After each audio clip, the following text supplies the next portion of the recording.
راضی کرتے ہو رب کو اپنی خواہشوں پر، کبھی رب کی رضا پر بھی تو راضی ہو کر دیکھو۔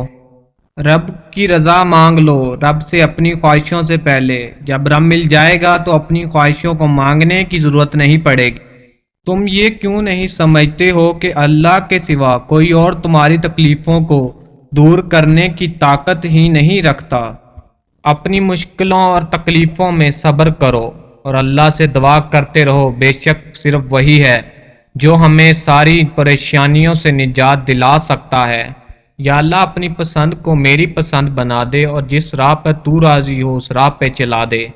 کیا ہو گیا ہے اس امت کو، کیوں چھوڑ رہے ہو نبی کی سنت کو؟ کیا پانے کی کوشش نہیں بچے کسی بھی جنت کو؟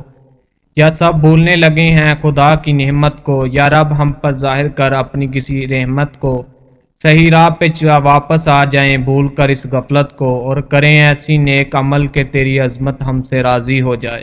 جب خدا تمہارے ساتھ ہو تو تمہاری پریشانیوں کی تمہاری زندگی میں کیا اوقات؟ اگر اللہ پر یقین ہے تو سمجھ جاؤ زندگی حسین ہے۔ اللہ تعالیٰ نے صبر کرنے والے کو اس دنیا میں سب سے زیادہ طاقت بخشی ہے، کیونکہ اس کے اوپر کوئی بھی مشکلات کیوں نہ آ جائیں، ان کا یقین اللہ پر کبھی کم نہیں ہوتا۔ جب لوگوں کی محبت سے ٹوٹ جانا، ذرا ایک بار رب کائنات کی محبت کو یاد کر لینا، وہ تمہیں آواروں کی طرح اکیلا نہیں چھوڑے گا۔ اس دنیا میں رہنا نہیں ہے سدا، تو کیوں نہیں ہے دل میں خوف خدا؟ کر نیک عمل جس سے ملے خدا کی رضا، ورنہ ملے گی جہنم کے روپ میں دردناک سزا۔ زندگی میں اگر ہونا ہے کامیاب تو کر ہر کام سے پہلے خدا کو یاد، دعا ہے ذرا کرنے کی خدا سے بات، ہر پل میں موجود ہے تمہارے ساتھ۔ سب قبر سے بے خبر ہیں پھر بھی نیک اعمال کی کوئی فکر نہیں۔ یا اللہ اس دنیا کی خواہشوں سے مجھے بچا لے، جس رستے پہ تیری رضا ملے مجھے ایسا کوئی رستہ دکھلا دے۔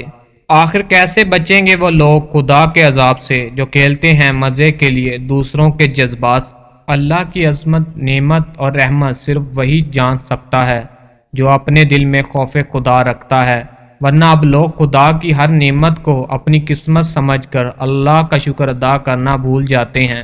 اپنے آنسوؤں کو کسی کے لیے ضائع مت کیا کرو، ان آنسوؤں کی قیمت بہت زیادہ ہے۔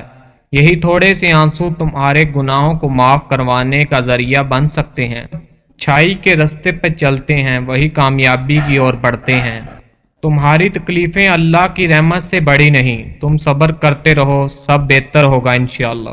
اللہ ہماری ساری دعاؤں کو قبول کرتا ہے، کوئی دعائیں دنیا میں ہی قبول ہو جاتی ہیں اور کوئی دعائیں آخرت میں ہی قبول ہو کر ہمیں جنت کی اور لے جانے کی وجہ بنے گی۔ جو اللہ کے سامنے روتا ہے وہی اس دنیا میں بغیر تکلیف کے ہوتا ہے، اور پھر تمہارے صبر کا انجام یہ ہوگا کہ تم اللہ سے کہو گے یا اللہ اس چیز کے لیے میں آپ سے رو رو کر دعائیں کرتا تھا، یا اللہ ہمارے گناہوں کو معاف کر دے اور ہمیں صحیح راہ پہ چلنے کی توفیق دے۔ کیوں تکلیف میں اپنے خدا کو یاد نہیں کرتے؟ کیوں اپنی پریشانی خدا سے اظہار نہیں کرتے؟ وہ خدا ہے اور خدا کے لیے کچھ بھی مشکل نہیں، کیونکہ اس بات کا کبھی بھی احترام نہیں